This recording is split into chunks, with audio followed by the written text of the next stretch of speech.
Good afternoon, everybody. Welcome to the fifth show of BW Hotelier. Today we are live and we have the threesome here. So I don't have to introduce them, but let me just begin. I'll start with my elder, my senior, and my brother from my school, Diwan Gautam Anand. I mean, who doesn't know Diwan Gautam Anand in the hospitality business in Delhi? And anybody and everybody who's got to do with anything with food, right? Diwan Gautam Anand is the former executive vice president and member of the divisional management committee at ITC Hotels. And he's the founding trustee of Cuisine India Foundation. He's a man with a lot of josh, a lot of chutzpah, brings in a lot of knowledge, and me being his proverbial forever younger brother, so we keep chatting a lot. Hello. We got talking the other day, and I said, Gautam, this is what I want to do, chat up in Punjabi, and he gave me the idea. He said, ye karte hain, kya rahega? I said, bilkul badhiya hai. Because of these two guys. And I didn't want to name them yet. And then he spoke to me about Kunal, and I just kind of hugged Kunal. So who doesn't know you, Kunal? You are the infant terrible of TV18 and the Indian Masters. Nobody you haven't ripped apart. There'll be a lot of people who would be wanting to get back to you, but then that's just about as much they'll be able to do, because they just be able to think without getting to you. Naughty boy. But we've tried to be equally bad to everybody. So Kunal is, as you would see, he's somebody who's completely into food, wine, and maza. Like a typical Bombaya, a Mumbaikar, food writer, an author, a television presenter, and a travel and food documentarian. So, and I'm sure the next hour and a half, you'd get to know Kunal as we've not known him up front.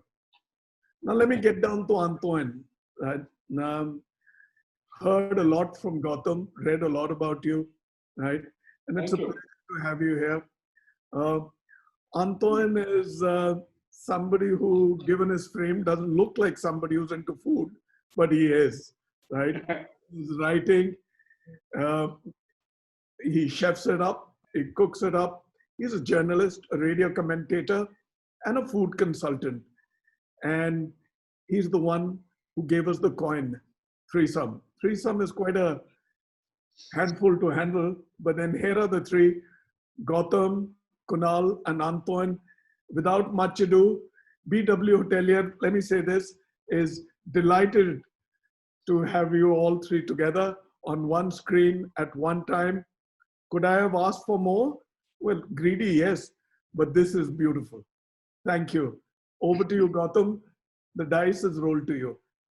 Thank you, Bhuvnesh. Very kind of you. The problem with having younger brothers is that they are always younger. Okay.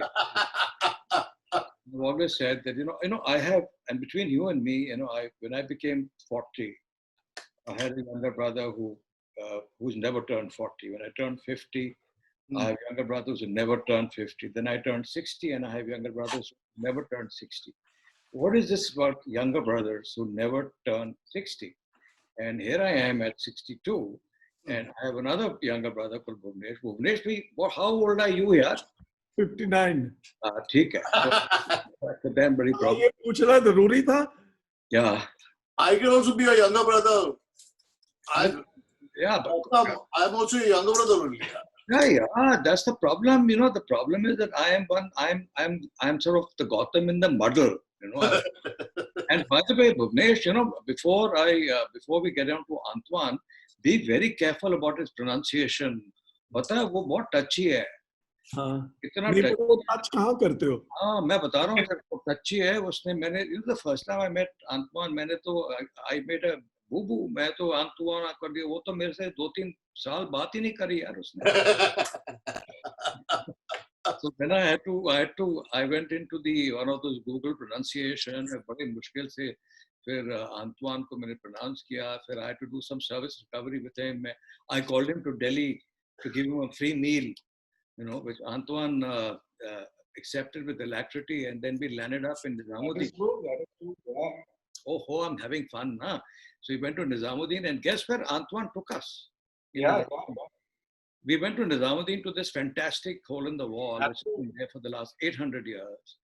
And they are 800 years. Yeah, it's one of the oldest.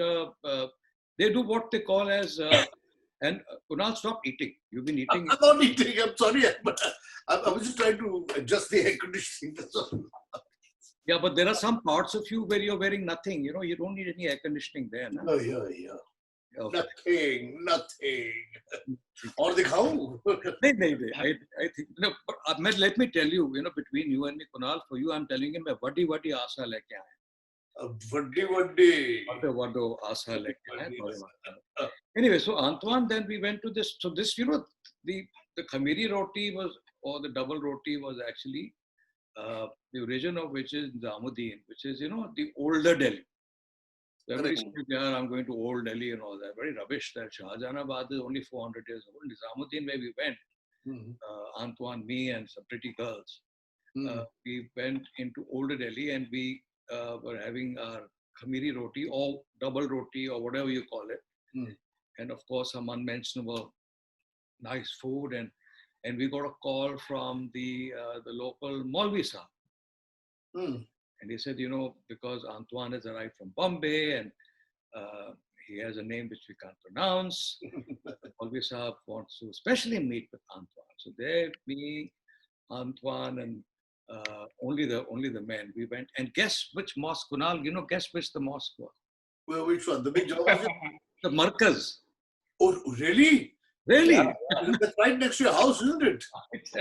We went to the Markaz, and they were they were about 500 or 600 people this is like a seminary. There were 500 and 600 people in the lobby.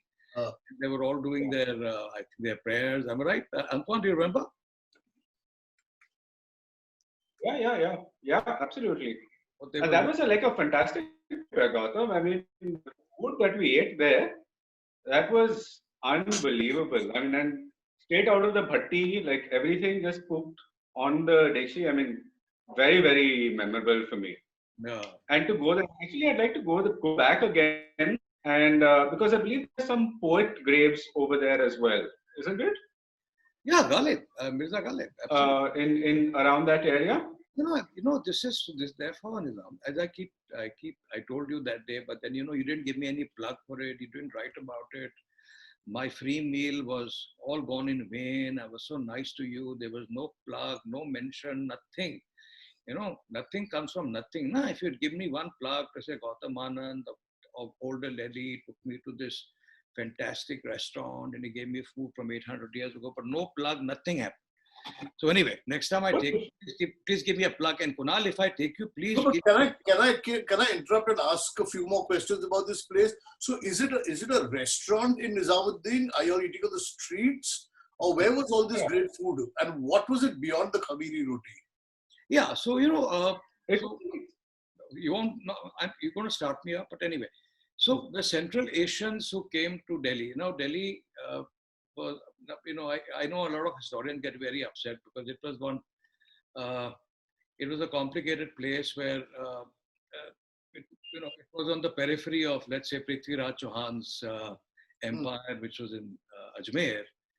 And it was on the periphery of Harshvardhan of Thanesar, who was the king in Ujjain. So this was like one patch of land next to the water. Okay. And the Central Asians descended here, hordes of them came here, and they weren't very happy with Kunal, especially because they said, this Kunal, he's a parochial guy, he sits in his quiet room and he has a thali with those donas and all that. And they actually settled in this area called Nizamuddin and Saket and so on and so forth. And they came from bustling cities. And remember that they introduced this ready-to-eat foods. Okay. So what we went to, Kunal, Antoine, which we'll go, hopefully, God willing, soon is a ready-to-eat food cafe, or so you can eat there. Mhm. But the principal medium of these cafes or these bread shops were ready-to-eat food. So they were so they were prêt à manger. You can pick up kofta, you can pick up korma, you can pick up. Okay, so you take the food home in little Yeah, parcels. they have about What sitting space as well. 5 or 6, yeah, 5 or 6 people, 8 people can sit there. But essentially, the Central Asians, when they came as bachelors. No, it was Correct. so this was not ready-to-eat food, and principally what they started out doing is breads, and they introduced that iron tandoor here. Okay, Yeah. and the iron tandoor is contrarian to what we are used to, that mud tandoor, and this khamiri roti basically is yeasted bread, etc. And well, it's been okay. It may not be 800 years, 600 years, 700 years, but it certainly precedes Chandni Chowk or Old Delhi, as we call it, by about 300-400 years. And this is during the Delhi Sultanate. And so we actually went there. We had this. What did we have? I think we had Shami Kebab, which was outstanding. Okay. Yeah, yeah. And I can see Kunal is now feeling hungry and summoning. And Somebody. we had. Shami Kebab, bro. And by the way, I've got this specially for you. Okay, so can you see my Sikh What kebab? are you doing? Oh, yeah. Those Sikhs, man. Yeah. Wow. This is Sikh kebab. Whoa. Yeah, this is for you, Kunal. Hello. Aha. Antoine, you already had your fill, so I can't give you any more. So Yeah, I've got my pork with me. So yeah, so when we went to this restaurant, and we thought we'd chat, and Antoine will give me this plug and all that. But the guy kept eating, man, and he was silent, And for 1.5 hours, the guy very smacked into Shami Kebab. Tell us, you tell us, na, Antoine. yeah, and I remember we had some koftas and all, some really big guys. And there's a really famous place in Nizamuddin which we actually left out, and which everyone which it's the touristy place where I think you quickly kind of pulled me aside and said, no, we're not going there. Is that Kareem's or something? Yeah, What was the name? That's Old Delhi. Yeah, why are we? This is Java Masjid. It's like a cliche, na? You see, the cliche is like a cliche. The question is, why would I, Ivan Gautamanand, the one and only, take the unpronounceable Antoine Louis, who's come all the way from Mumbai, right? To Kareem's. And didn't give me a damn plug, all right? And take him to Kareem, no big deal. So Kareem, you can very, yeah, the reason I took you there is because these are, hole in the walls who don't have Hole in the walls, yeah. We have literally hole in the walls, dhabas, almost dhaba style places where there's this guy sitting right at the front, sitting over the charcoal, sitting over. Okay. So in a way, it almost reminded me of parts of Lucknow where you go to, and the guys, he's got all his kadais and all of that. All there, they're serving you with breakfast. And they're in the serving morning. straight from that, and he's bending over and eating the bread in there, pulling it out, and it's very, very heavy food. And Gautam was just kind of feeding me. It just seemed to be a stream of meat coming our way, and we of course said no. We never said no to anything. So and we got really full up. So it was quite something which I have never seen that side of Delhi before. To eat that kind of food, that kind of rich food, but really, really, in a sense, also very simple. It's not like it was heavy, but very, very tasty. And man, you really need to walk it off after you have a meal like that. And then Delhi, after that, I think we went, Gautam, to the hotel, right? To the welcome group where you did the Delhi this thing. Tell them about the markers, na? The markers, and our claim to fame. We, Kunal, you're the only guy who's rich and famous, right? Yes. But our claim to fame, man. I accept the compliment. So we have been into the margas, which became notorious for all the wrong reasons. Yes, right now. You can imagine we were witness to to history. In the making. In Yeah, the, yeah. I mean, we went up there, we sat. I mean, and Gautam, as usual, of course, charmed the Maulvi. But it was like really fascinating going up there, going and seeing everyone, like this huge hostel. Everyone sitting in rows and eating food, like like from one, not a common plate, but everyone being served almost like Langar.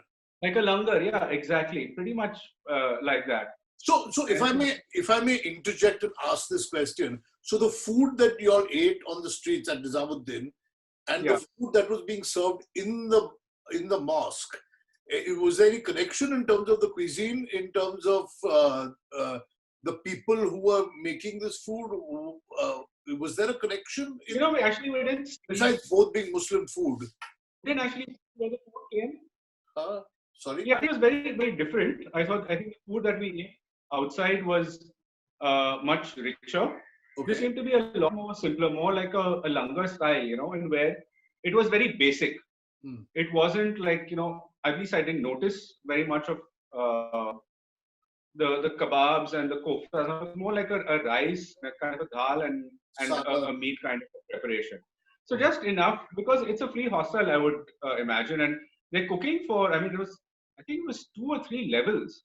So there were like hundreds of people sitting. So obviously it had to be something that could be simple and quickly executed, I would imagine. I think there were 1,000 people, man. There were so many people.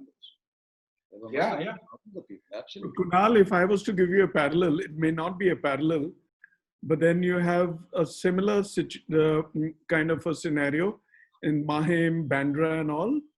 Yes, much lesser than. Less. There are a lot of people waiting outside, but that's this people who are sitting out on the road for people donate food. Well, So that is zakat, yeah. Yeah, what is it called? Zakat. Yeah. Yeah. So, I've done it once because I was very curious. I also wanted to taste the food, which I couldn't. But so you stop the car at that point of time and you say, okay, feed 50 people. And they charge you whatever, 20 rupees per head or 100 rupees, whatever, And then they count 50 people and take them inside the restaurant. And then they are fed some sort of salan and roti. Normally roti, not chawal for some reason. And but I would like to taste that food in Mahim, which I haven't yet done. So I wanted to just, it's a passing comment, but Antoine spoke about a graveyard near where you went, and Gautam said Mirza Ghalib is buried there. Is that? Yeah. his mazar is there, bang next to it. You know what? Right next to it. You asked me the question, and I'll tell you why the poor man is buried there. Well, he's not a poor man. But he died, that's why he was buried there. But No, because they say, and it's interesting. See, the reason why we got yanked off into the Mangar is because the owner of our hole in the wall, which doesn't have a name, but has been there for about 200 years, 300 years. He believes in this faith, in the Marathas. okay. And we had actually initially gone to the Dargah of Hazrat Nizamuddin. Okay. Now there is a contrarian belief in the what they call the silsila. The silsila is what the Sufis brought to India. Okay. Correct. And they had to adapt to Indian conditions. So there was, so there is Qawwali, which is like bhajan. Correct. Then this taweez is like what you and I wear, the dhaga. Okay. And you have all this flowers and the resonance of what they call in temples and all that. Okay. So the Puritans don't like it. So when I told the owner of the hole in the wall that I'm going to go there, because it's a tradition, I'm a Nizamuddin guy, so for me, and I think probably one of the reasons I actually passed from modern school, and although I did between you and me and my younger brother and all that, I failed. Okay, once. So my mother determinedly went to tie the dhaga at the Dargah of Nizamuddin, Hazrat Nizamuddin. Since that day, and so we've been going there for. Naturally, you're so grateful that you go once in a while, and and they have something known as, so ziyarat. Ziyarat means that you do a visit of the graves. And that's how I discovered that not only is Hazrat Nizamuddin buried there, but so is Amir Khusro, who possibly gave us the Hindustani language, And so is Mirza Ghalib, and so is Princess Jahanara, who was probably the most important woman in the Mughal Empire after Nur Jahan, or before Nur Jahan. Nur Jahan was, of course, Emperor Jahangir's wife, but Princess Jahanara was Shah Jahan's daughter, and she's buried there. But very often they were buried here because they were not faithful enough to be buried in the Fatehpuri burial ground. Okay. So typically, if you ask somebody in Fatehpuri and Mirza Ghalib, because Mirza Ghalib a little luft fe main tujhe kya kahun zalim kambakht tune kabhi pi hi nahi, a little. Correct. So I think what used to happen, and so did incidentally Princess Jahanara. She loved having what they call as, and it's true, it's very true. And I have some roots in Himachal. So Sansar Chand, who was the king of Kangra, he was never part of the Mughal Empire. He was supposed to send snow every day by horseback to Jahanara. Is that so? Yeah, and there are letters which tell, and she's complaining that, on some days the snow is melted because what she liked is Shiraz wine and rose water and snow. Okay. She would drink this daily, and, sorry to disappoint you, but the Shiraz wine those days, as I was not red, it was white. Okay. I also went and told one the Persian vineyard in Napa Valley, I know a lot about Shiraz wine. He said, you know nothing. The original Shiraz or Syrah or Shiraz wine was actually white. It was not red. Okay. Anyway, to cut a long story short, yes, we went there and we preceded this. And the reason why this guy, so the owner said that the Maulvi Saab is calling. Okay. So the Maulvi Saab said that if you ever need to, to dua or you need prayers, please come to me. He didn't say that, but don't go to the dargah. Okay. They don't like the dargah because of the rituals in the dargah. You know the dargah, as you may have been to a dargah in Mumbai, Kunal.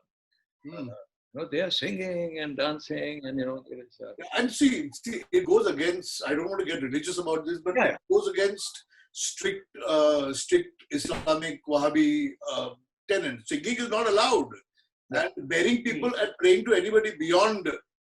Anybody who's not God is also not allowed. So they've always had that trouble. But it's interesting about graveyards.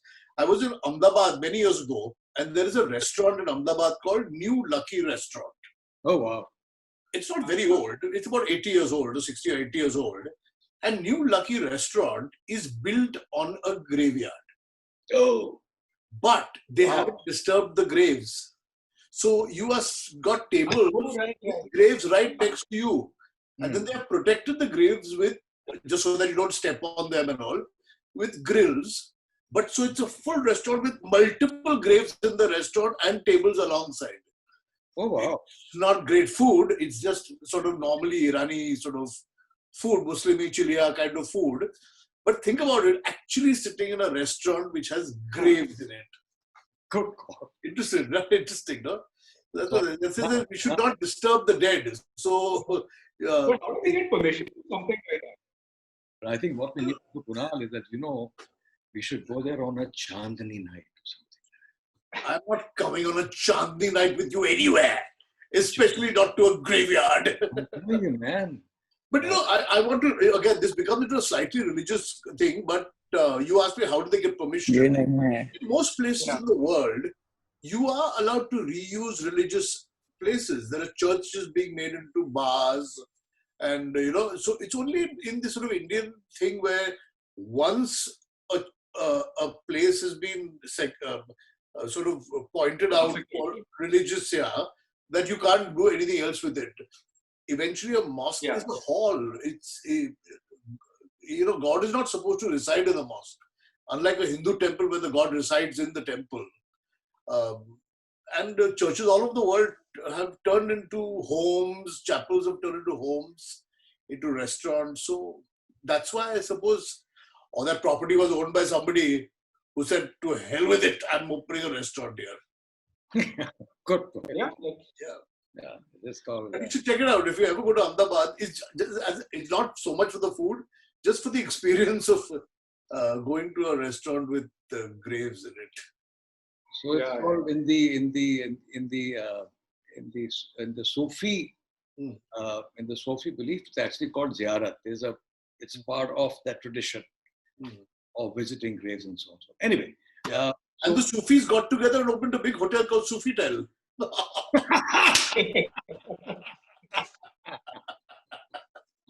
Oh God, what a bad joke.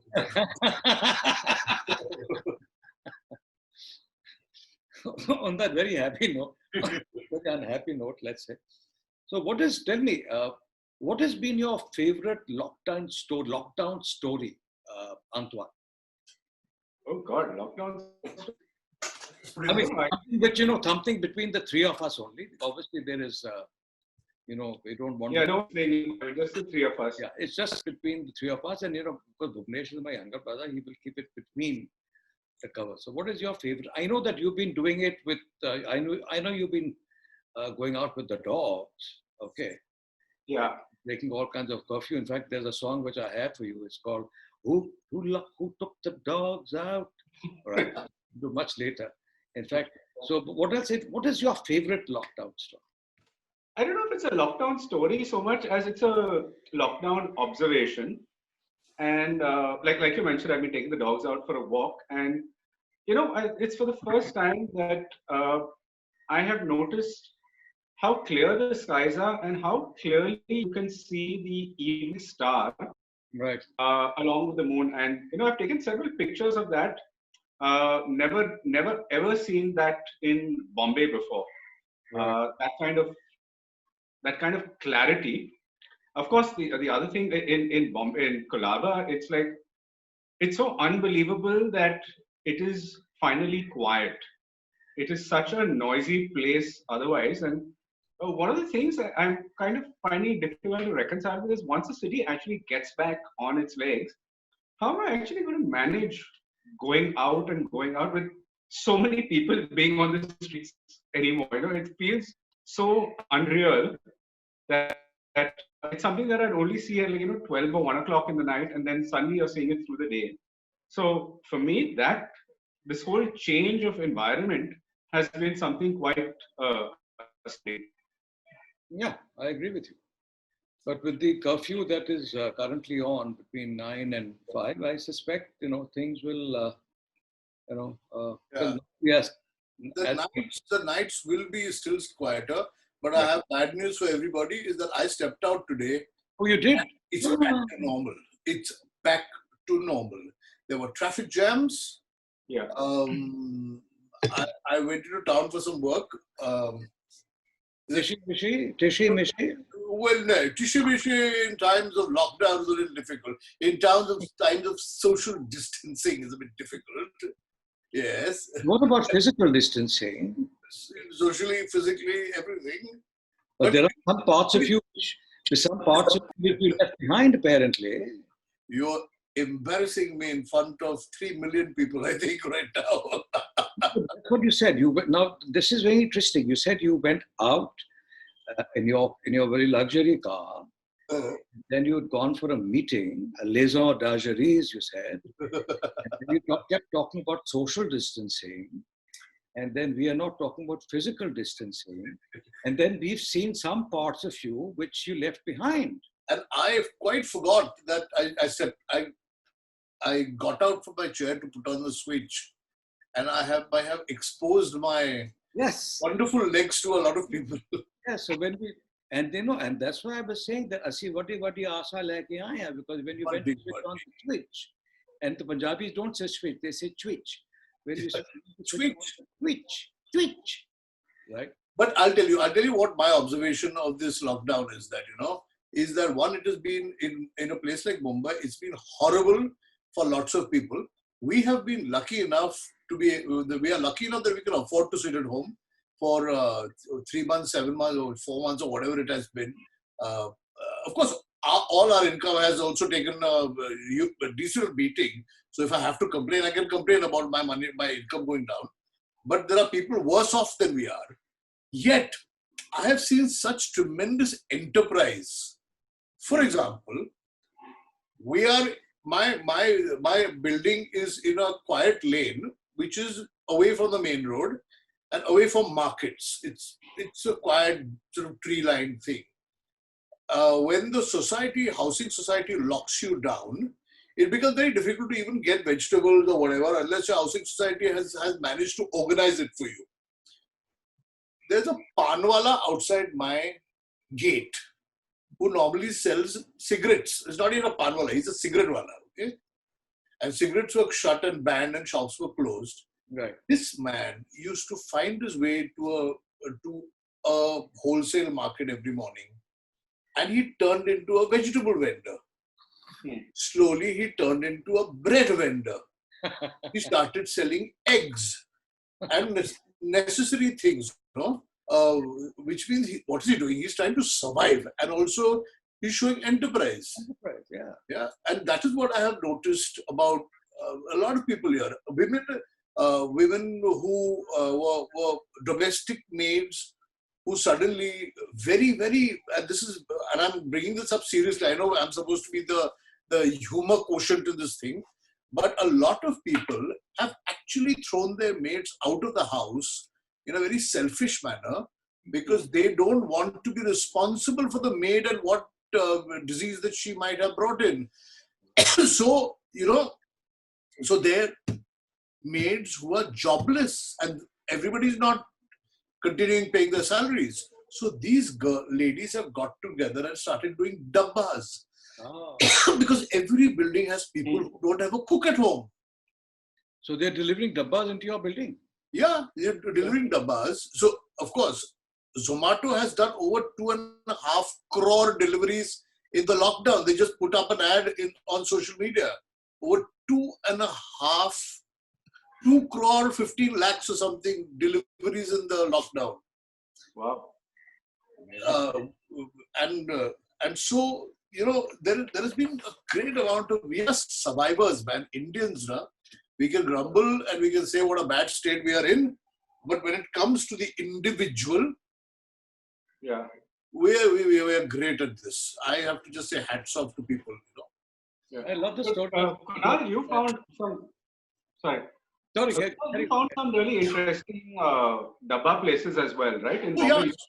So it's not interesting from an exotic point of view, but so my domestic help, she, besides doing work in my house, she also runs a food stall on the road where she does lunches for office goers.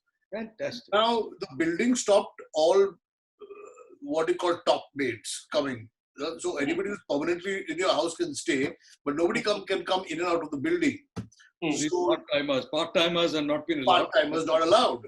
Yeah. So she then lost 2-3 assignments that she's got in the building, and there are no food stalls on the road. Nobody's going out to eat. So she was So she was sending me a dabba every day of home-cooked Maharashtrian food. And as luck may have it, her building, they found some 2 cases positive and they locked the building down. Oh. And I'm stuck with no food again. And so what do you do? So I was standing at the gate of my building talking with the watchman, and the watchman was sitting and having his lunch. And I looked into his dabba and I looked into his plate. And I said, "Kya hai?" So garam rotiyan hai, sabzi hai, kuch dal hai, ya, like masoor or moong, I said, "Where do you get this dabba from?" She said, "Lady across the road is making it for me." I said, "There is no COVID case in that building, no?" No. I said, "To phone do." So I took her telephone number and I started ordering. I said, "Boss, I can't have vegetarian food every day. I need 3 times a week. I need something non-vegetarian, at least egg, if nothing else." And I spent a good 2 months of eating her dabba until I got bored of it. But but it was really wholesome, cheap, 60 rupees a meal. And Wow. delicious, and Wow. delicious. 60 rupees a meal, yeah, when it was non-veg. If it's veg, it's not 45 bucks or something. So not just these people who are supplying dabbas and all. Mm. ITC, all the hotels are now into Swiggy, Zomato, Mm. delivering home food. Mm. So everybody is locked down, everybody is suffering. So drawing you all back to the hospitality state, who better than Gautam, Kunal, and Antoine? Mm. So, what's your take, Gautam? Yeah, so Antoine asks all these awkward questions. So he put me on the mat on what he calls, I can't even remember what he said. He insisted on something known as contactless dining, right? So if I was to clone contactless dining, it's like playing billiards, right? And I don't want to paraphrase the billiards with you know what. Okay. So Kunal, you would probably come back with a response and say, okay, this is, yeah, you know what I mean? Yeah, Dash billiards, okay. correct. Yeah, so so that would be dash billiards, contactless dining. And then contactful dining would be like playing kabaddi. Mm. So I tried to respond to Antoine and I said, look, the future lies in contact light dining. Okay. When I said contact light dining, it means that you will have to change the way, for instance, if I go to my favorite restaurant, I'll be very happy to take Kunal and Antoine as long as both of you give me a plug for it. But there's no free meals, all right? So, and my favorite restaurant is the ITC Moria Dampo, right? So I have every intention of going there. And I think that's what's going to happen is that there's going to be contact light to the extent that all this platter to plate and all that rubbish is going away. It's not going to work out. So there'll have to be a thali or what the Dampuk calls a corn or the Royal Vega, Kunal, if you remember when we... The thali, yes, all those years ago. Yeah, all those years ago, what we call the khasa. Okay. And so I think that's going to be the principal player because, so I was telling Antoine, I said, but it's not unimaginable for us to do that because before the Central Asians came, everybody was eating alone. No, we were eating thalis or out of donas and so on and so forth, and that seemed to be the preferred way of eating. Right.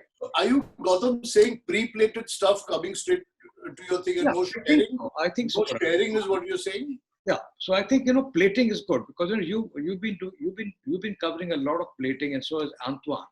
Right? A lot of this food that we now have in Mumbai, all the restaurants that both you rascals have been sending me to in Mumbai, including that unpronounceable Bhojanalay. What is that Bhojanalay that you guys sent me to? Thakkar Bhojanalay. Tucker. Yeah, Tucker. Thakkar. Huh? Khattar. Thakkar. Okay. So everywhere, everything has been everything is pre-plated, right? Including, so I'm saying that seems to be a much more sensible way of, of handling this, what we call as light interaction. Because, this is one example. And I was giving him this example of what happened in London. And Kunal, you are constantly in London more than you are in Bombay. And because you're this theatre person.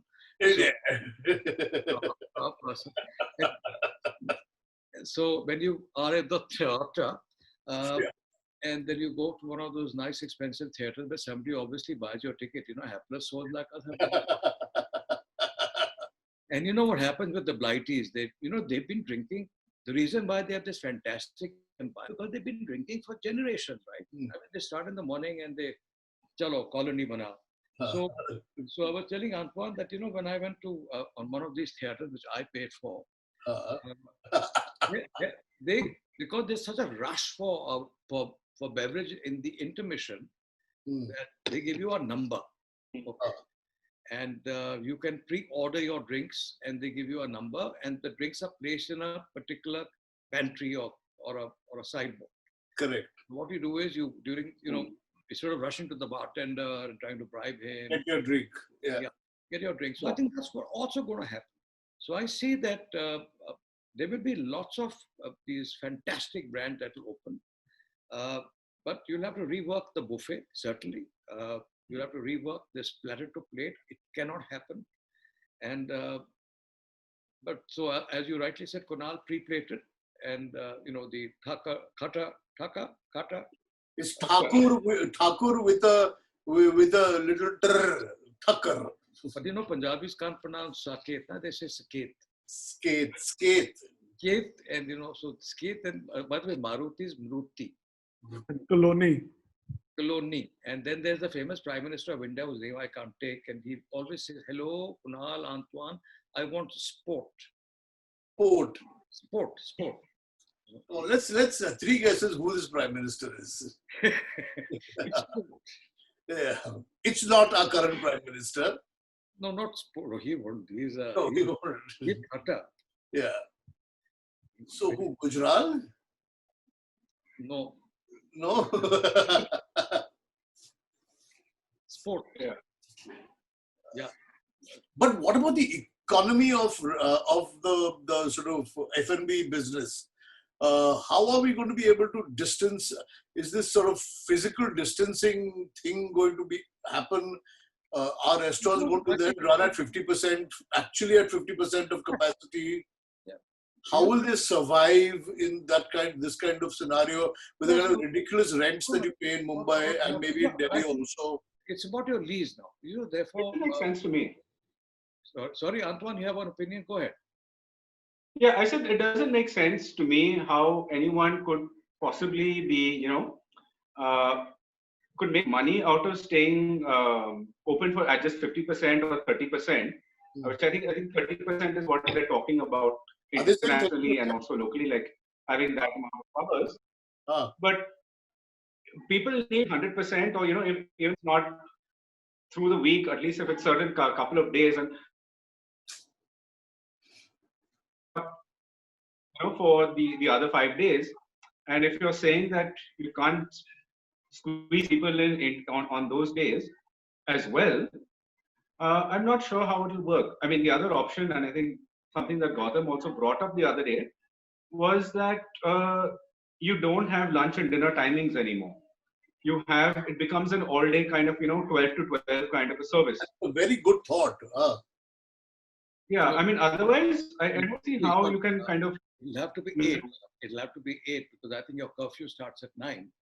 So it'll have to be, yeah. On top of that, they're not allowing bars to open and serve alcohol. So in that case, do you really want to go out if you can't get your glass of wine? Are you just going out to eat the food? Then you might as well order it in. You can't serve alcohol, right, at restaurants. I don't think they're allowing bars to open. Alcohol serving will be allowed. Yeah. The laws have changed so many The times. bar space may not be allowed.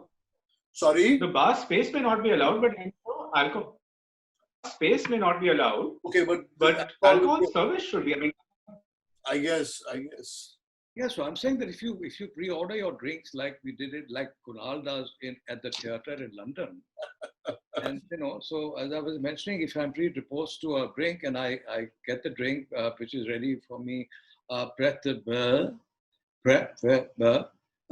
the table. I can't pronounce it, but anyway, it's ready there. I have a drink there, and I get my pre-plated or thali at the kata. And so that's what's going to happen. And I think, fortunately for us, technology is going to play a very important role. And as it is between you, me, and Antoine, and and Bhuvnesh, who continues to be my younger brother. God, I have so many younger brothers. Not with this. We're running a cashless society anyhow. So technology has actually, made a lot of changes in our lives. So I was talking to Nakul Anand this morning, and he said the same thing. He said, look, he prefers to call it contact light. Okay, and I like what he said. He said you can't have contactless. But the problem is going to be, I think the question that you're asking, Kunal, is for these freestanding restaurants who have leased rentals and so on and so forth. Yeah. I think 5 stars will manage in some way because they've also got guests in the hotel who have to be fed and all that kind of stuff. But So I think what's going to happen is that, this is going to be a top-down. Like our evolution, if you look at our evolution, Antoine, Kunal, and this is before we were both born, and Bhuvnesh, because he's my younger brother, was not even, he was not even conceived. But in the 80s, when I started working for ITC, there were very few restaurants. Okay, there were very few restaurants, and I'm sure there were very few in Mumbai as well. Okay, or there were actually a lot of restaurants, and there were no hotels. But once the hotels started, the restaurants by and large went out of business because they became the new restaurant. So if I remember in Delhi, Connaught Place was rocking in the 70s, but by the time the 80s and 90s, all these Connaught Place restaurants had become, excuse my saying, so places for tishy-mishy. Okay. And so this is going to be what we call the top-down approach. So if Mumbai and Delhi have become great places to eat largely, your own childhood, Kunal, whenever you were a child, you were still a child. God bless you, my boy. But as I said, the Taj, the Shamiana, whatever, you guys are whatever. Yeah, but that's it. So I think, what will happen is that you went to Tanjo and then you went to those other tiffin things that you go to, that lunch home and all the other, so there will have to be a top-down approach to this. So the first food and beverage outlets that must open or should open are the top ones, because they will be able to put the best practices into place. And I tell a lot of restaurants. There are also the people who will be able to afford to open. Here is a message for Gautam from Zubin Sangadwala. Yeah. There's no bars yet. No? No bars yet. No bars yet. What a pity, Zubin, that, unfortunately, then you and I will have to do what we've been doing for years. Liquor sale is not allowed. 50% occupancy is only allowed. Can we do karo bar? Karobar. Can we do karo bar? What a pity. Anyway. There's kind of a different model, something that I've been thinking about. And, we've all been talking about fine dining and hotel restaurants and all of that. And one area which to me sounds very interesting and which has been ignored is street food. How are people going to interact with street food once a city opens up? That is going to be an absolute necessity, because everyone can go out and eat at restaurants. Right. And one of the things that I have actually observed in Colaba, and there was just this one Udupi place that was open, and not for dining, obviously, just for delivery, but they were also serving tea. And what I noticed in the morning and in the evening, it had basically become like a chai adda. And forget social distancing, forget everything else. There were just people milling around and having their tea because they just wanted to be there. They wanted a place. And I'm quite curious to see how people's attitudes, not so much how they actually dine, how they respond to street food, kind of really affects how they will interpret social distancing and physical distancing. Because there is an overlap between the people who eat at restaurants, maybe not necessarily 5 stars, but in fine dining or whatever, and eat on the street as well. So how will that kind of, affect what we're eating and how we're eating? May I, Gautam, take this question? So, and this is an observation that a fellow who lives in my building, who throughout the lockdown, because he was essential services, kept driving to his factory in Ghatkopar, okay, or Kurla somewhere. Yeah. Now, when you talk street food, there are two kinds of clientele. One is people who have to eat on the street or regularly eat over there, and two are people who have other options. They can choose to eat on the street or they don't have to eat on the street. So he says in Kurla, all through the lockdown, all vada pav walas were open.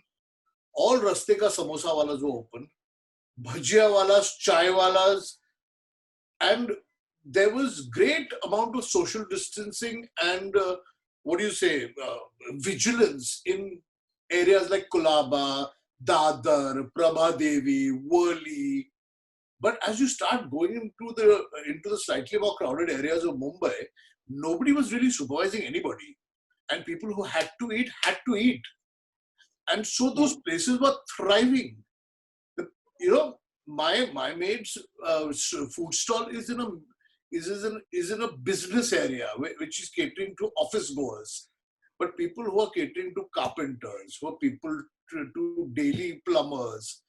I think that street food will open up, and people who have to eat, they will eat there. It's a bit like your chai ka tapri.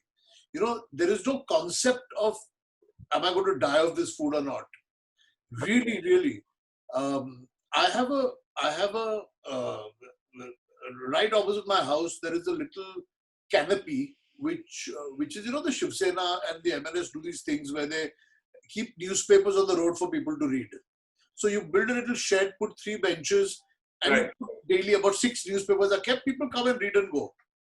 It's crowded with people sitting on top of each other, wearing masks. So while we are trying to be careful about some things, I think there is a whole population who, it's just alien. It's just alien. Why should I not eat on the road? And I think certain roadside things will survive in areas where the local people depend on them. You may not get the cow gully in New Marine Lines back. That whatever the street is in New Marine Lines between Cross Maidan and thing. Or you may not get. Jilani has been at Borivali has been open all through the lockdown.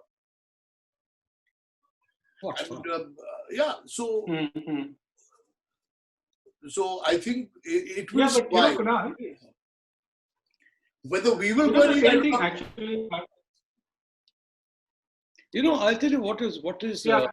Antoine, if I may, I have a small point here.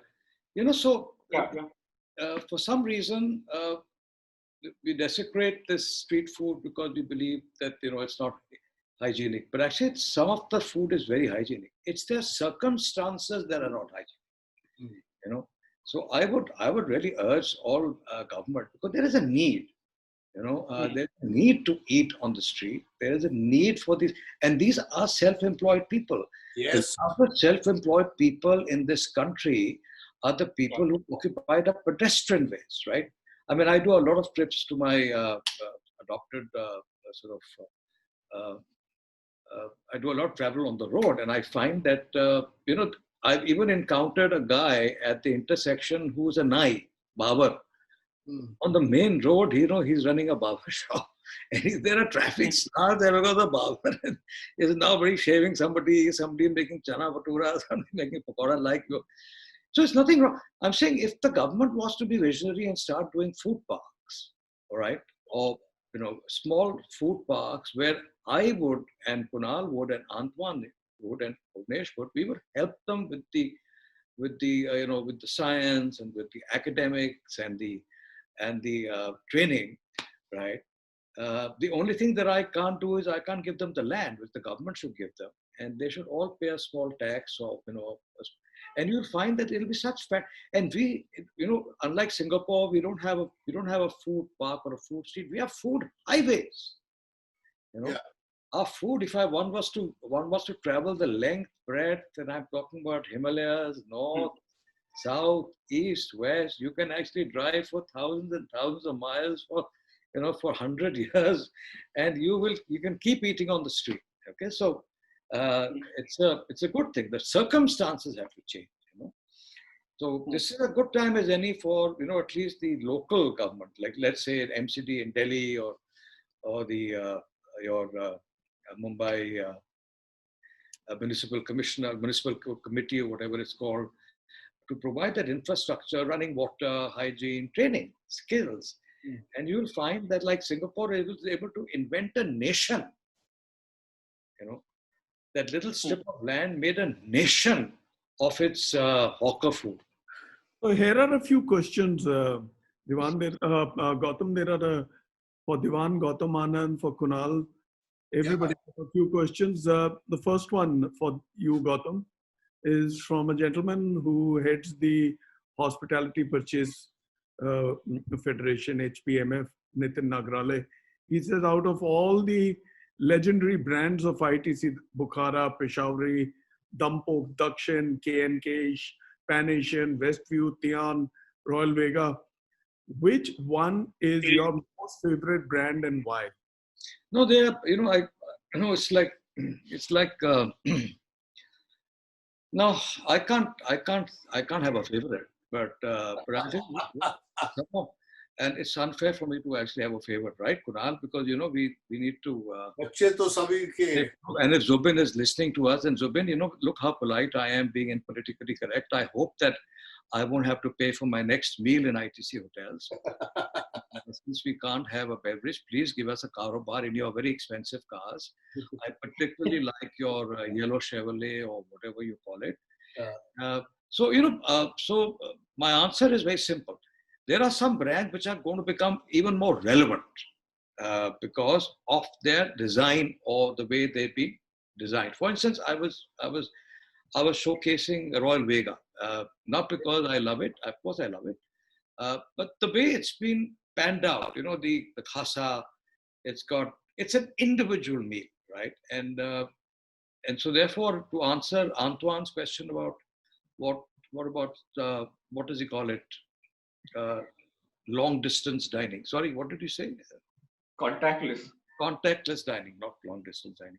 Sorry, that's what you guys are doing all the time. Is that because it's got a cloche. It's got a cover, it's sealed, it's safe. So I think some of those brands are ready to roll without any tweaking, Some of the other brands which I've actually grown up with are, told you, if I was to have a favorite restaurant, then Dampok is very much a favorite restaurant. But they'll have to tweak their, their service design and their Huzuri. The problem with, in spite of technology, and this is not true of, this is true of all of us.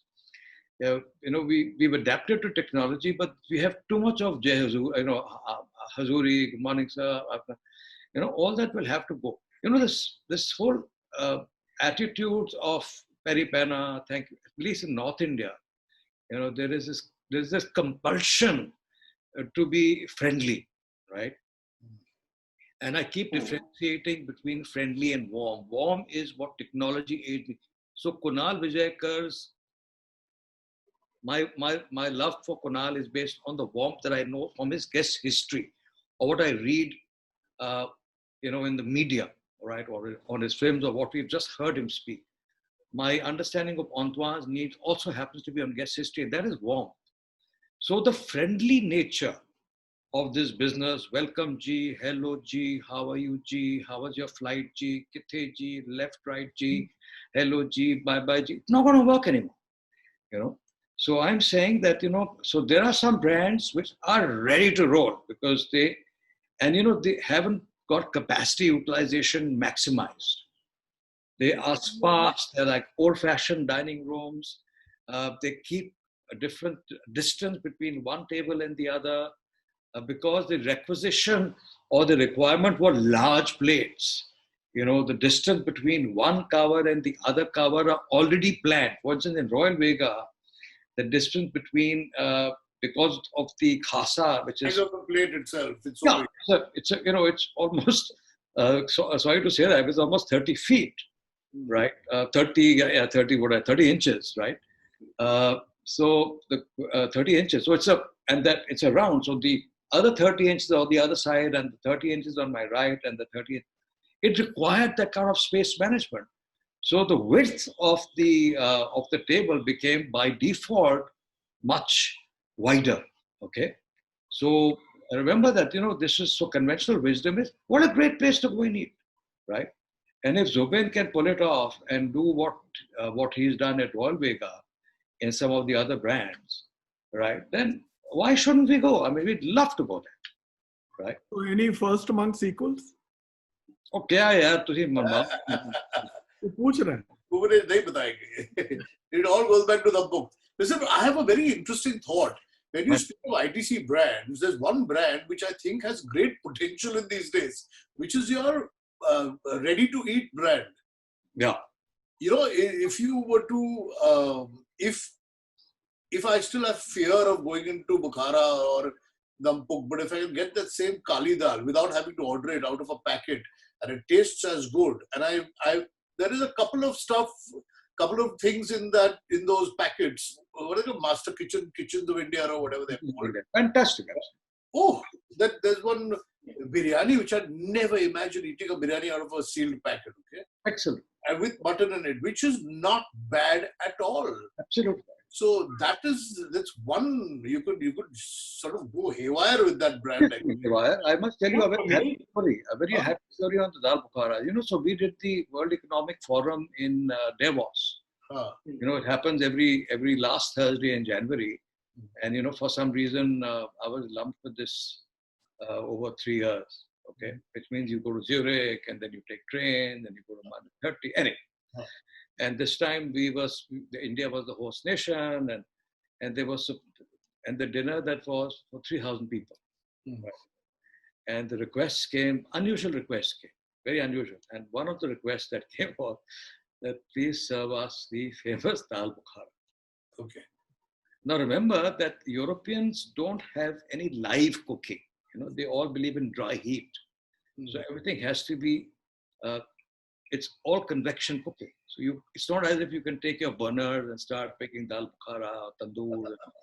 You know, so the story about dal bukhara is actually right. It's, you know, it actually, and the reason why dal bukhara is not because it's got makhani, but it's the viscosity of the dal. You know, the black lentil has natural viscosity, and it takes 6 to 8 hours to get the viscosity out of the dal.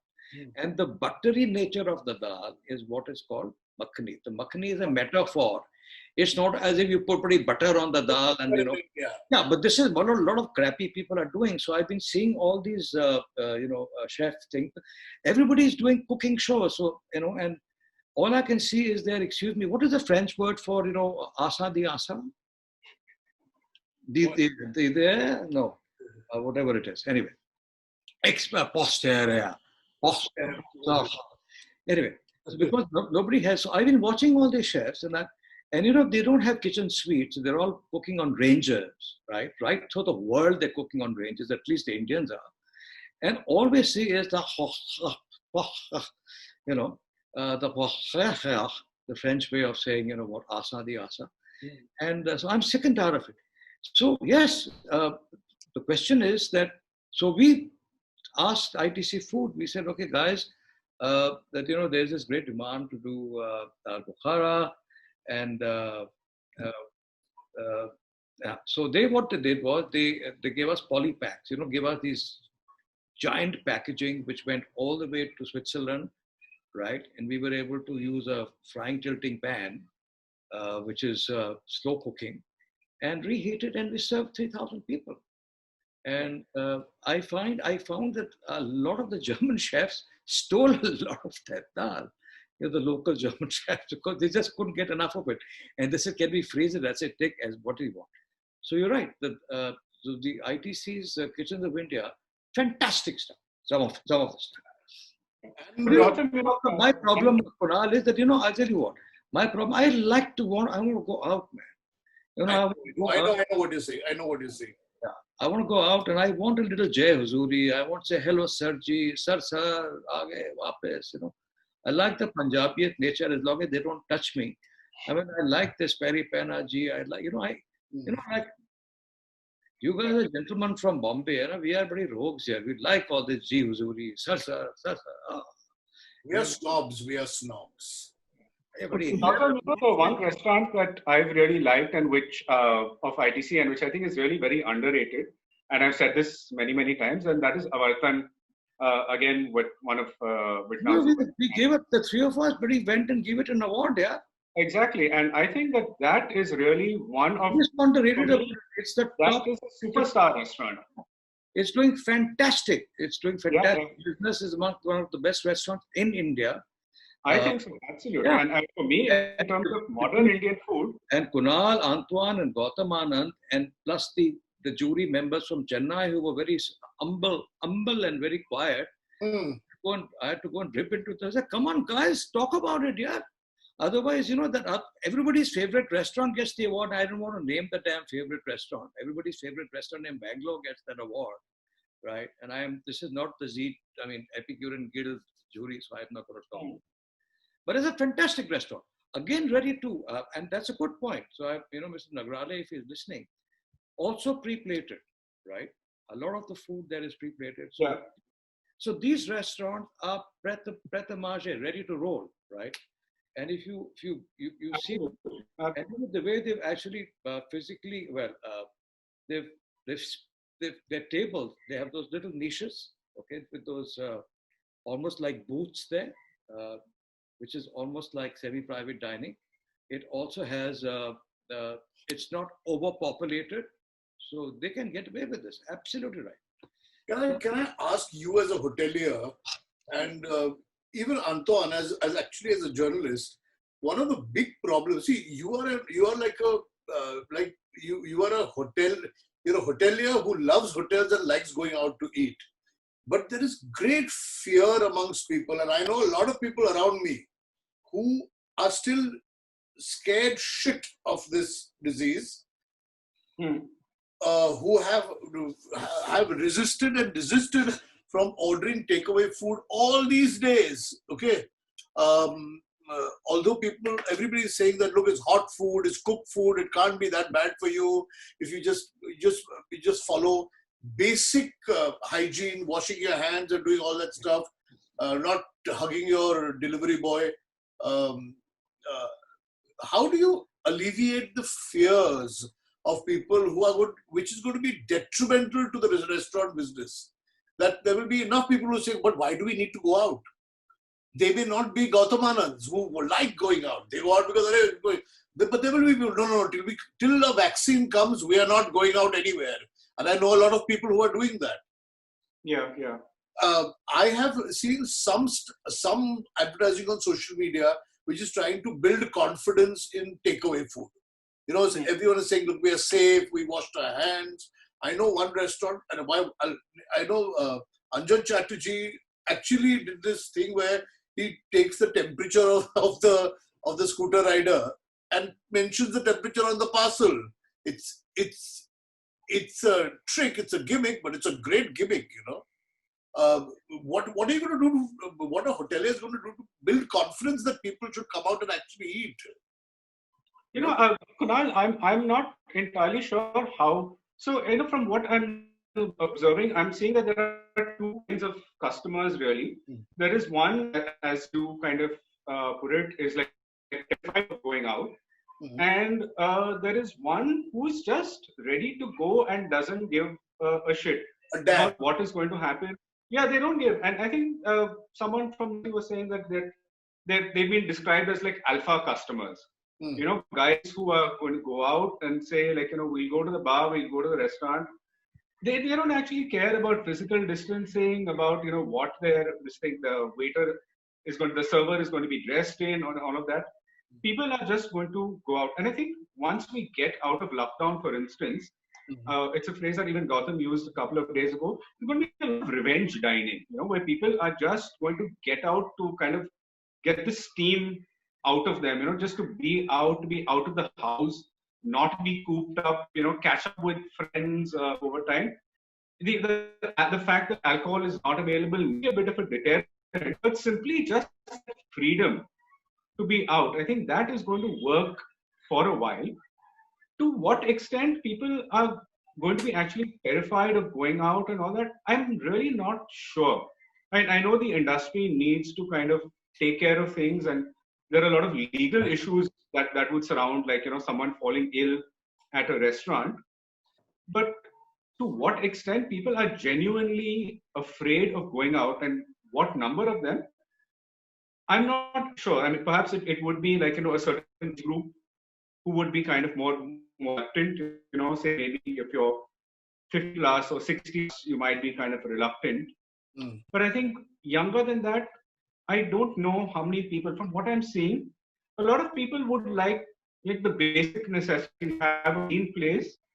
People who are wearing masks. And apart from that, I don't know. I mean, so a lot of people are saying, we're going to go with disposable crockery. We're going to go with disposable glassware, cutlery. Perhaps these things will help. Having clean surfaces where you're going to kind of clean everything up. For instance, like I think Uber is a good way to see how people are going to travel. Because again, that's another high turnover kind of place where multiple customers are using the same kind of physical space, and you don't know who has used it before you. So that kind of sanitation, those kind of hygiene levels, that might be something also that we need to look at in developing confidence for people to dine out at restaurants. Yeah, so I completely agree with what Antoine is saying, except that, as I think Nakul told me, which I completely agree with him, is that there will be this advent of revenge dining and revenge holidays. For instance, like I have this pent up need to go to, let's say, Dampot or Royal Vega or even Avaratna, which I can't pronounce. My problem is I can't pronounce. I'm Punjabi. I'm challenged by all these Sanskrit words. But you can pronounce mine. You can pronounce Varatana. I have a problem, man. I mean, I'm a Saket guy with Maruti and all that. Anyway, but these are fabulous restaurants. So absolutely right. There will be, and I'll tell you what the other thing that Nakul told me, which made a lot of sense to me. He put all his hospital team together. They have a hospital division, and the prognosis at the end of that exercise was that initially there was a need to get rid of the COVID. Then, of course, there was a great, the element number 2 was to try and contain it. Now you just have to coexist with it, right? And, whether we like it or not, our life will just have to keep moving on. And unless you get the practice, how will you pick up the experience? And if you ask me, what is the right time to open a restaurant or a hotel? And the answer is that it's today. It's a question of now, and whatever the guidelines that the government has given or whatever guidelines, these are good guidelines, right? If you follow those guidelines and if you follow what has been not approximated but directed, you're absolutely safe. Otherwise, this corona is there and it's all over the place, and as you can see, it's growing. As far as confidence building measures are concerned, unless you get the practice at hotels, the tangibilizing, restaurants, the tangibilizing, right? But delivery has been really the knight in shining armor. But everybody can't be doing delivery, man. I mean, I'd be damned if I'm going to buy a club sandwich for $1,500. One of those luxury hotels, they have. I don't think so. I'll make my own club sandwich, right? So for everybody to get onto this thing about delivery, it's going to be a challenge, right? Although it's an option that we will have. And do I need to change the way I live? For me, my favorite lockdown story is like this. I go from my balcony to balcony, right? And I go from one balcony, I go from one bedroom to the other bedroom. I've changed beds, I've changed balconies. I've run out of balconies, I've run out of beds, and I've been cleaning loos. So my first job at ITC Maurya when I was a trainee was housekeeping. I had to clean loos. And they gave me a name of Gautam Madam because because when they started training me in F&B, I went and dropped a tray of drinks on the lap of the Commerce Minister. At St. Stephen's College, they don't train you how to hold a tray, no. Yeah. I mean, not that St. Stephen's College trained me how to clean a loo, but in the loo, at least you're in the privation of somebody's loo and you can make a mess. So I put my housekeeping training as a trainee back to practice. So that's what I've been doing. But I'm sick and tired of cleaning loos. I'm sick and tired of being So am I. I'm sick and tired, and it's taught me nothing, okay? I know a lot of people got lessons out of this lockdown. Oh, we found our inner selves and did this shit, and oh, it was so good to go back to basics. I'm saying F-O. It's the worst experience of my life, and I hope it never comes back again. I'm sorry. Okay, so on that I can't make any more banana bread. So I'm just saying. So Kunal, so that is what one of the big jokes. Yeah, sorry. Yeah. Carry on. You know, one of the big jokes, I mean, of that everyone's been passing around around Corona is that there's this cartoon with this long line of people, this long serpentine line where people, someone's pointing out and saying, that's the line for the new MasterChef India trials. Because someone has suddenly discovered, like, cooking is the big thing. Everyone's kind of Cooking, man. being in the kitchen. I've found like it's just this attractive space all of a sudden. And all you see is people, what do they And I can't complain. I've been doing a lot. What do they say? What do they call asa di asa in French? Sorry, I keep forgetting it. I think The derriere. derriere. I mean, Derriere. and the other thing that there's been an obsession is everybody's making biryani, man. I mean, hobby chefs are making biryani, women are making biryani, men are making biryani, eunuchs are making biryani, people are making biryani, bisexual people. Everybody's making biryani. I don't care. As long as they send me the biryani, I'm fine. Yeah, of course. Bhejo, ghar pe bhejo mere biryani. So here are two questions for Anton and Kunal. Kunal, for you first. Yes. This comes from Abhijnan Talukdar. Right? He's an Odia. So he says, I don't remember if you did any show on Odia cuisine. If you did, which particular item from Odisha did you like best and why? Okay, I'll tell you. We did Orissa, we did Puri, we did Chilka Lake.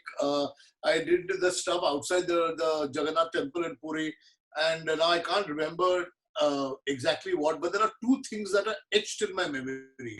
There is one mithai that you get outside the Jagannath temple, Puri Jagannath, which is milk which is boiled and then cooled, which forms a layer of cream on the top. Yeah. So, like you pick up the cream from chai sometimes, you can pick that cream up like this, and then Malai. sugar in it, and they roll that cream. And Wow. then you make pieces and eat that. And it's a killer. And then on the Chilka Lake, which is quite a wavy, sort of rocky, it's quite a sort of, it's got currents, this thing. We went out, got crab, and then they cooked up this crab on the shores of the Chilka Lake, which is my Orissa. Two things that I remember from Odisha. Sorry, So yes, I have been to Odisha, and I'm glad that I did. I suddenly feel like going to Odisha. You should Yeah, go. Yeah. beautiful. Beautiful. So this one for you, Anton. Bhubanesh is named after Orissa only. Well, I've got two. I've got a city which is named after my family name, Khanna. There you in go. Punjab, Yeah. Bhubaneswar. Yes. Yeah. So, Anton, this is from Abhinay Reddy for you. Is Okay. writing or having a food blog, does that attract? Oh Jesus, what have they done? I needed to get that ad off. Is food writing or having a food blog good enough to attract readers? Since I believe there are few readers now who are more active on Instagram. Also, do you think Instagram is the new age platform for food blogging? Okay. I think that food blogging, in a sense, is already dead. And I think that there are very few people who are reading and who can actually get into that length of an article. That's very, very unfortunate. Because personally speaking, I love 1,000 or 2,000 word pieces. I think that's where you can really get into an issue and really understand things.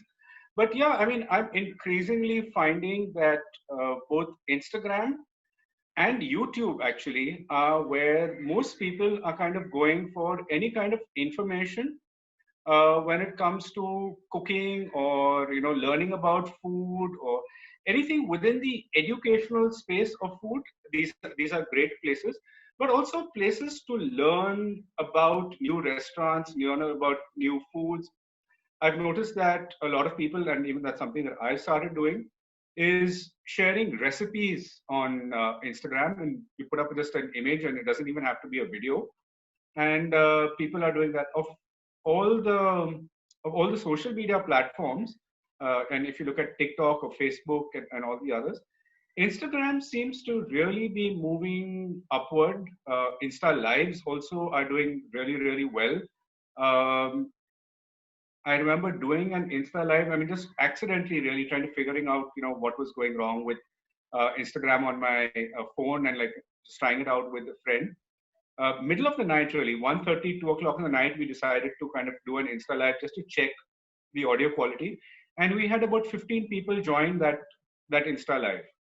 So it's quite incredible how Instagram has transformed itself into really what I would say the premium food space today.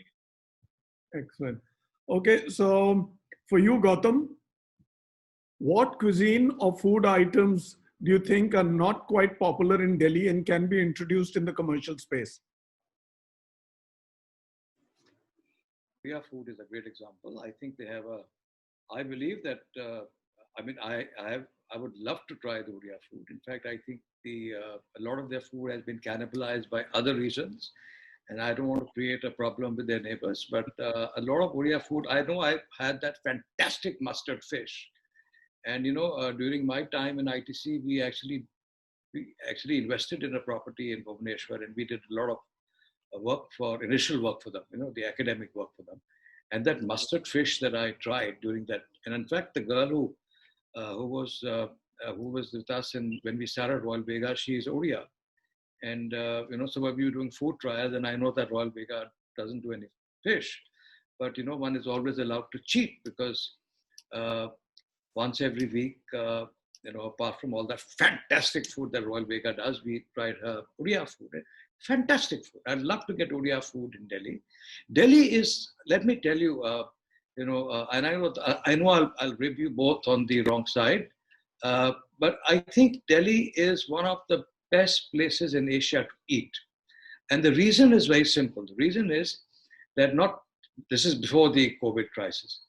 There is so much of diversity in Delhi now.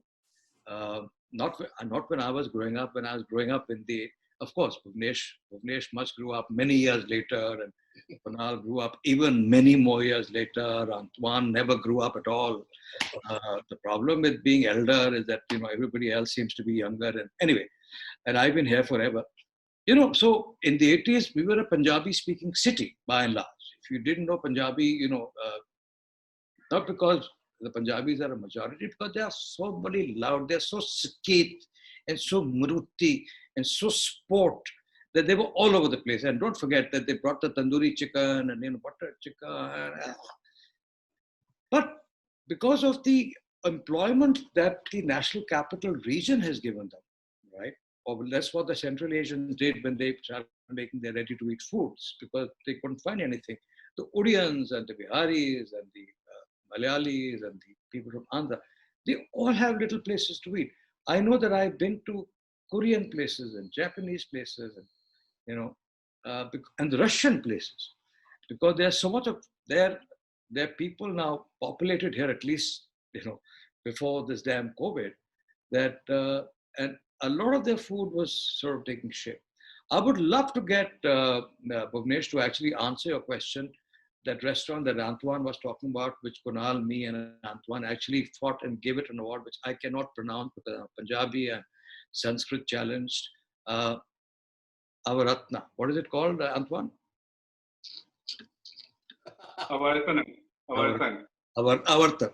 I would love to get Avartan, so Zubin is listening, please. Please do that. Apart from the Karo bar, which of course I'm determined to get in your nice expensive cars. I'm sure you picked up many more expensive cars since you've been in Chennai. But I think that's a great brand to get into India. I mean, get into Delhi. Okay, I'm very happy to do that. As far as the other thing that I have an opinion on, which I used to actually resist this for a long time, is this. But I was bullied by Veer Sanghvi for years on this modern Indian cuisine. It was like a tug of war. We must go here. You don't know anything. You're useless. You only like Bukhara and Dampuk, which is true. Which is between you and me. If I had a quiet, option, I would go and quietly eat that. As long as Zubin doesn't give me a bill. But I like this modernizing of So I think it's in tandem with what we've been hearing from our Prime Minister.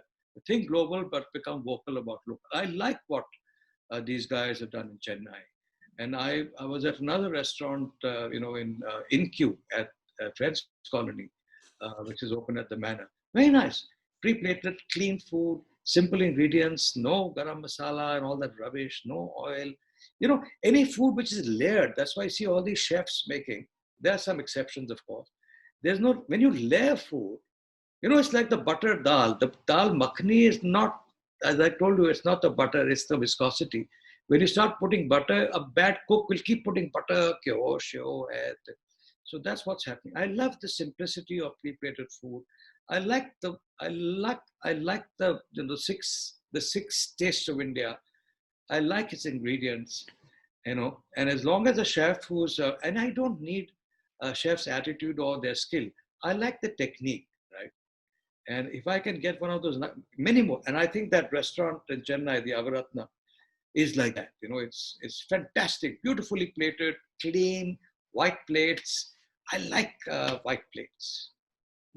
But Gautam, do you know that there is a restaurant in Delhi which does a Bombay cuisine better than any restaurant in Bombay does?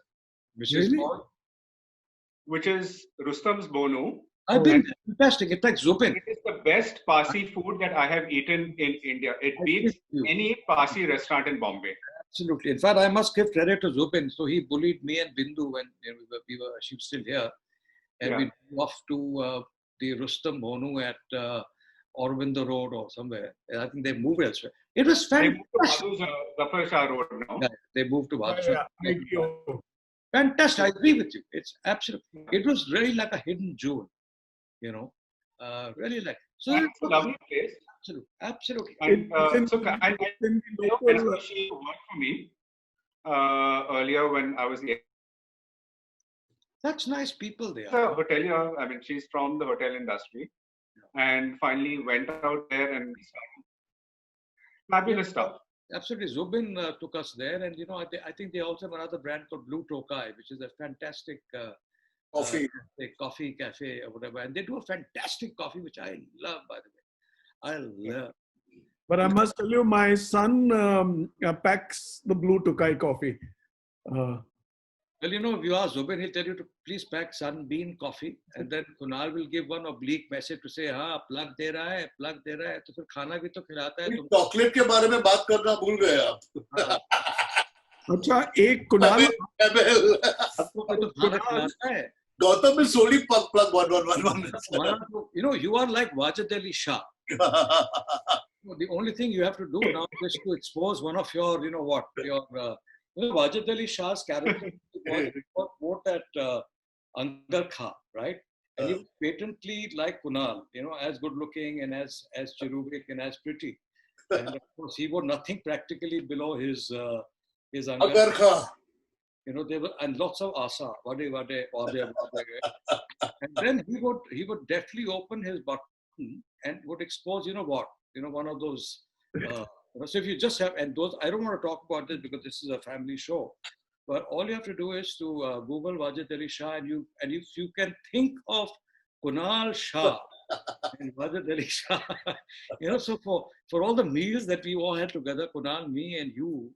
And we should thank, ITC, okay, including favorite chocolates, which last time when you came here, you went and took away fabulous chocolates. Also. I did actually. Kunal, here is Anand Madia who has a message for you. Yes.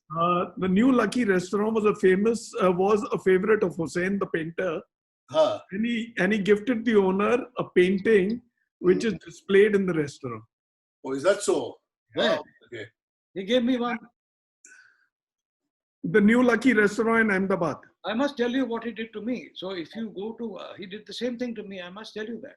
Now that, sorry, I'm intervening, but Hussain Saab and he called me. I mean, we were friendly because we belong to the same area. He used to live in Jangpura. I lived in Nizamuddin, and he would walk barefoot. For some reason, he took to me, and I knew Shamshad, his son. And when I was at the ITC Moda, he would just walk in and he would say that he wants a room to rest and all that. And then one day he said, Gautam, I have a very good recipe of kebab. I wanted to call it after me. I wanted to call this kebab Fida Hussain kebab. Kebab Fida Hussain, and he gave me the recipe, and God, he drove me nuts to, we made the damn kebab, and, every time he would criticize it, theek nahi hai, wo theek nahi hai. And then over this period of 3 or 4 years, he painted for me. And, I said that, now that I've given you so many kebabs, we had a kebab festival. It was called Jashne Kebab. And he was very thrilled and excited. I said, we'll do 101 kebab because, it's like it's like those, what are the Arabian Nights, right? So he would tell me so many stories over this one kebab Fida Hussain that we kept inventing, thanks to his, his criticism, many kebabs. So at the end of that exercise, we had 101 kebabs, so we did Jashne Kebab. And he painted a very nice apron for us, which incidentally, when you go to Bukhara, if you go, yes, I have it. So what I did was, because I'm such an honest guy, and so I took the original apron and went and had it framed and got it nailed in the Bukhara, had it grouted in the Bukhara. And then, of course, we had to replicate it. So if you're nice to the Bukhara and you are a big spender, which means that you actually pay with a bona fide card and you don't go with Zubin or Gautam, and you give very good gratuity and you promise to come back, then they'll give you a Bukhara apron. I have one. You have one? Okay. Yes, I do. So do I. You must have got it because you threatened them. No, never. I threatened them because I went to where you'll get very upset with me when I say this. I went in, there was no place to sit. Then they said, oh, ek chair. I said, I want something with a back. I cannot sit on backless stools. So the good thing about, Kunal, the good thing about being live on social media is when you don't remember names, they are told to you. Prompted. So Krishna Sai says, Kunal is talking about Sara Papudi. Oh, is that what it's called? I'd forgotten what it was called. Sara Papudi. Sara Papudi. That milk malai with chini. Beautiful. So I can see an entrepreneur, entrepreneurship for a great Oriya restaurant in the National Capital Region, right? And but you're right, Gautam. I find that the people in Delhi are far more open to different cuisines. Yeah. The food in Delhi is better than Bombay. I have to admit, being a hardcore, loyal Mumbaikar. But I envy you people in Delhi because your food is really good. I think it also comes because of a large part of the people in Mumbai who can afford to eat out are vegetarians. So you don't get the kind of excitement in meats that you get in Delhi. Plus there's ethnicity. So I think, what's happened is all over the country, or in fact all over the world. So like the Central Asians had a need for grocery. All these guys started off with little, hole in the walls, providing small spices. And I know that a lot of people from Kerala, for instance, started giving you that, their own version of sambar powder because they did not like the Madras sambar powder. And, so let me tell you, like the Punjabis are not a homogeneous community. The Southern Peninsula is also not homogeneous, right? It's not. Yeah. So everybody got their own little niche and all that. And that's what the future of food is going to be. It's not just about regional. I think it's going to be based on smaller communities and so on and so forth. Anyway, now we haven't had fun for a long time. And so men since you're not forte and I am sexte, you say men get forte when they turn naughty when they turn 40. And men, and then 50, of course. But all three of you are 30, right? Oh, yeah. Yeah. So I have a small limerick that I'd like to start off with, because I said let me do a limerick, and Bhuvnesh, you can if it's a little naughty, then you can mask it off. But I thought we'll do a limerick. I'm sort of getting a little tired of all this hotel business now. Okay. So I quite like this limerick, which I was. So it says, and I quote, there was a young lady from Darjeeling. There was a young lady. Yes. Not only you Bombay guys have an English accent, I also have a nice English accent. Yeah. Not just sport and skate. I can also. So there was a young lady from Darjeeling who could dance with such exquisite feeling. Not a murmur was heard, not a sound, not a word, when all the buttons of the gentleman hit the ceiling. Okay, what, Antoine, let's have a limerick from you about a man from Bangalore. Not at all. This is not my fault. Kunal should like take it up. No, I don't know any limericks by heart, man. There've always been, there was a guy from Bengal who some things, I'm not, I don't know. It's too dirty, man, and I can't remember them also. Okay, so the other thing that we were talking about is, so we've discussed contact-less dining, and we've said that, it's going to be contact light. We've agreed on what restaurant would you go to first, and we've all agreed that thanks to Zubin's hospitality, and since we will not be carrying a credit card because of the COVID crisis, we will certainly go to one of Zubin's restaurants, where we will be happy to accept his hospitality, and we will collectively give very big plugs. By the way, Antoine, you still need to give me a plug for my holiday. I took you free meals to Nizamuddin. No plug has come. I've given you several plugs, Gautam, okay? I mean, you need to catch your mark. You need to catch Bindu now for this. Okay, so the other thing that I was talking about is cooking we've discussed, favorite story. Okay, so I'm saying I want you to tell me, Kunal, especially you and Antoine actually, is your favorite nursery rhyme. Oh, crap. Just 4 lines of your favorite nursery rhyme. Then I have one only, I have a nursery rhyme for both of you. Okay, shall I? Yeah. Jack and Jill went up the hill to fetch a pail of water. God knows what they did up there. They came down with a daughter. Ah, Lara. My God, that's the only one I remember as well. Come on, Little Miss Muffet sat on a tuffet. Huh? Little Miss Muffet sat on a tuffet? No? No. Jack and Jill and this is the only one that I remember. Which one? I can't remember any of the other ones. Okay, I'll tell you one which I remember, and this is for both of you. This is for Antoine and Kunal, and this is for you. And it says, Hindi se kyun bezar? Hindi se kyun bezar? I mean, why don't you speak Hindi? Punjabi se kyun bezar? Why don't you speak Punjabi? English se kyun itna pyar? English se kyun itna pyar? Chhaddo nakhre honte yaar. Twinkle, twinkle, little star. Wow. Bahut achhe. I have loved. Hello. I have loved. Twinkle, twinkle, little star. So, in my misgiven or mistaken new profession of being a writer of complicated languages, I used to speak and there was no response till I started doing this limericks with English and Hindi mixed. Now I get a lot of recognition. I think you should write a book. Okay, so there's one more. Bhuvnesh, you have to answer this question as well. Just because you are the the director and big boss and all doesn't. But then you are my younger brother, and you should. Really? Okay, what if you were locked down for an extended period of time? What ingredient or what staple, and you were allowed only one staple, Antoine, one staple for the next 2 months or 3 months, and what would you get locked down with? You're just one staple. I'm not talking about spices and all that. All that is allowed. Salt, pepper, spices, all that is relishes and all are allowed. One big ingredient. So who takes that first?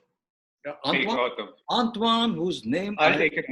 See how beautifully I pronounce his name. Tusi Bhuvnesh, Antoine. Tell me. Absolutely. Pronounce. So for me, it's Goa sausage. Antoine, go ahead. For me, it's Goa sausage. Goa pork sausage. I mean, that's it. Okay, so you are going to be locked down with pork sauce. Fair enough. Why not? Absolutely. So we are assuming you have onions and tomatoes and bread and all that, which is fine. Absolutely. And now we come to the hapless Wajid Ali Shah with his exposed, Okay, I have two things that I would like to get. As usual, you must always have two. Why can't you just have one? Okay. No. One is potatoes. Yeah. And two is eggs. Ah. And you can vary your meals continuously then, you know. Eggs is a great ingredient. You can do soft, hard, fluffy, bhurji, meringues, anything. Baked dishes, aerated, unaerated. Eggs is a great ingredient. I'm a big fan of eggs. Yeah, I love eggs too. Okay, because you know, but in my case, Bhuvnesh, please tell us your favorite ingredient. Yeah, I could live on greens, any greens, bok choy. You can only choose one, na Bhuvnesh. Just because you're my younger brother, you I can't. said greens, bok choy. Bok choy. भाई तू pock चॉय खा के तेरे को corona हो जाएगा बता रहा हूँ मैं नहीं होगा मैं वेजिटेरियन आदमी हूँ वैसे भी पॉक चॉय भी तो वेजिटेरियन ही है ना वो चाइनीज खा के तो यही होता है हाँ so I freak out on greens तो ये वेजिटेरियन से अभी एक आखिरी लिमरिक बोलते हैं फिर and I'm glad there was a young lady from Madras who had a magnificent ass. Not rounded and pink, as you probably think. It was grey, had long ears, and ate grass.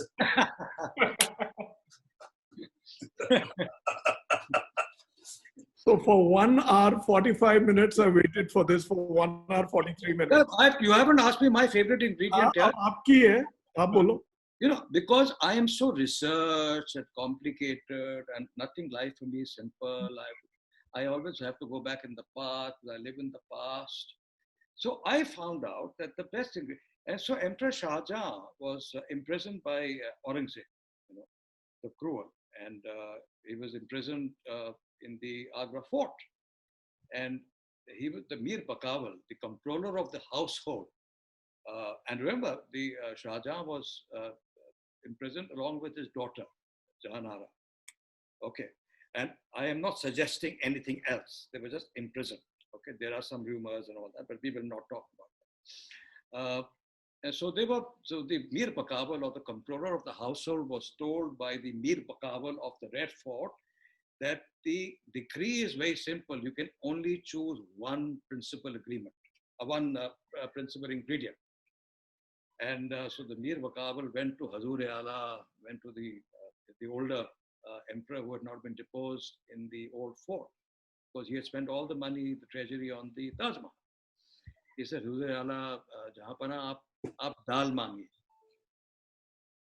So he said, aap dal mangiye, और दाल की इतनी बरकत है कि आप दाल दीजिएगा, उसमें हम दाल की गोश्त बनाएंगे, दाल की रोटी बनाएंगे, दाल के चावल बनाएंगे, दाल मतलब के तो उन्होंने दाल मांगी, हम भी वही करेंगे. दाल का देखिए आप इतना कुछ बनता है, उसमें गोश्त भी पड़ सकता है, मुर्ग भी पड़ सकता है, सब्जी भी पड़ सकती है, वो भुवनेश की पॉक चॉय भी पड़ सकती है, और आपकी अपनी कुनाल की अंडे और आलू भी पड़ सकते हैं, और आंतवान जो कि खा के वो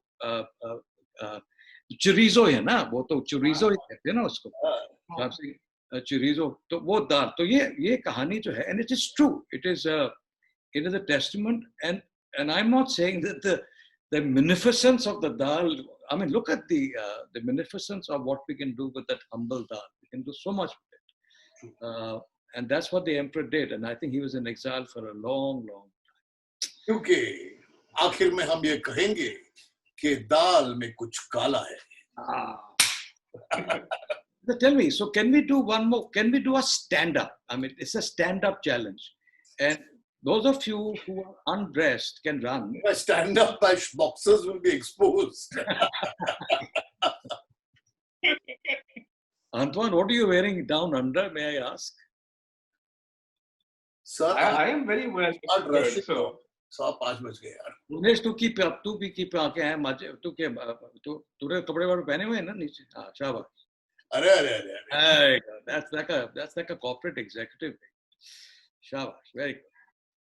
So I want to hand over the baton to you, Bhuvnesh. I think we've had a nice long So chat. I think it's been a wonderful session. I mean, I'm truly blessed to have three legends here, right? And Always, and remember, in my case, super legend because I'm the oldest. yeah. Though I have a more safed dadi than you. Okay, having said that, I have a lot of safed if I open my buttons and. बस वो वाजिद अली शाह के लिए Kunal, No, but Gautam is the oldest and the best looking also. Yes, he is. That is true. but let me tell you. But you guys haven't seen my Wajid Ali Shah. Yeah. So once when you're over here in Delhi, we'll have a blast over a Nizamuddin jana hai. I am the only person in this. और मेरे घर के ऊपर घर में भी where me and Gautam we create a meal at home from what we know of our generation, from our elders. Great. My maternal side and Gautam's side, they came from Multan, so we must do something on that. And I think you will be stunned by the cuisine which comes from there. I look forward tremendously. And also we must do a Delhi city trip, right? So we will walk you through the gullies and kuchas and take you to the dirtiest places for the best food. क्या बात करता है? Dirtiest places. On that, let me tell you again. Can I give you a couplet on Delhi's food? Is it possible? Yeah. Is it possible for me to do a complicated couplet which nobody understands? As long as it does not contain the line "Asa hi asa." That is all about that. So so basically it says, हाल ए दिल, दिल्ली सुनाने के काबिल, ये किस्सा है दावत और मेहमान नवाजी के काबिल, बरसों से मुकम्मिल वो ख्वान इसके, जेनरेशनल कुजीन, बरसों से मुकम्मिल वो ख्वान इसके जो आज भी खिलाने और खिलवाने के काबिल, जो आज भी खाने और खिलवाने के काबिल, जो आज क्या गजब है, क्या गजब है, क्या अदब है. How wonderful this is. How courteous this is. क्या गजब है, क्या अदब है, खूबसूरत ये सफर है, हाले दिल, दिल्ली की ख्वान की काबिले मुकाबिल. तो ये है खूबसूरती दिल्ली के खाने की. और therefore I am going to end this only with a couplet from Faiz Ahmed Faiz. He says कि आंखों में फिर फूल महके, आंखों में फिर फूल महके, दिल में वाजिद अली शाह, कि दिल में वाजिद अली शाह, दिल में फिर शमा जले. आज तसव्वुर ने लिया हम सबको दिल्ली के बज़ में जाने का नाम, दिल्ली का खाने का अंजाम. That we want to go and eat Delhi cuisine. Together. So we will do a Delhi trip together with Anton and Kunal, me. It will be a pleasure. Yes. And so we should cap this. We've been here now for an hour and 50. Yeah. Thank you, Kunal. Thank you for your time.